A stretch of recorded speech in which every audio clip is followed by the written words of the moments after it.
a look at 3 non-radio items and how they can be put to use in radio projects.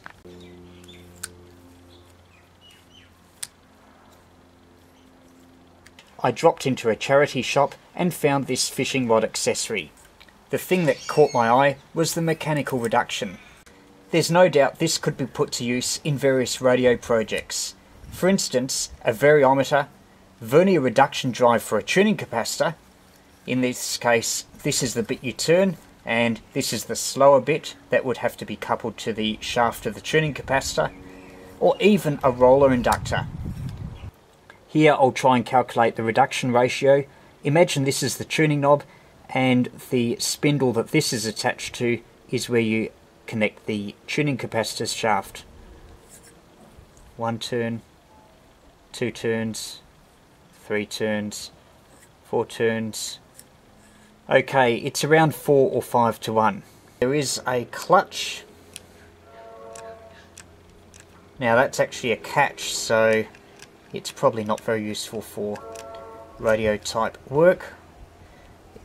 It allows turning in one direction but not the other.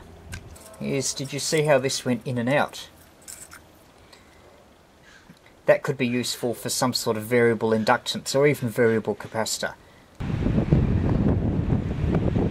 A quick handy tip for those who play around with wire antennas, especially for portable use and where you need to support the wire in a corner.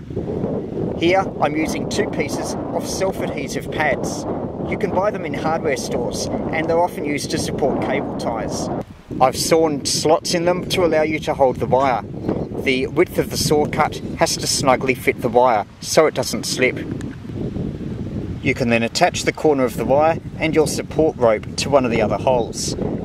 The benefit of this is you can take any piece of wire and support it without having to tie knots.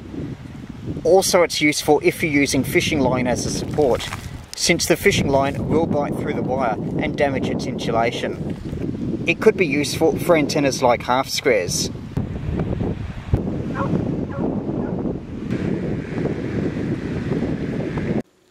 This piece of aluminium mesh fly screen came from Bunnings, costing $8.50 a metre.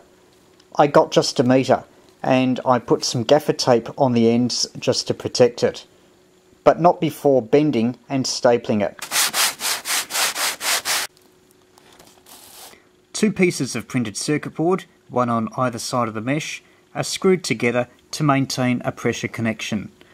That goes to a lead.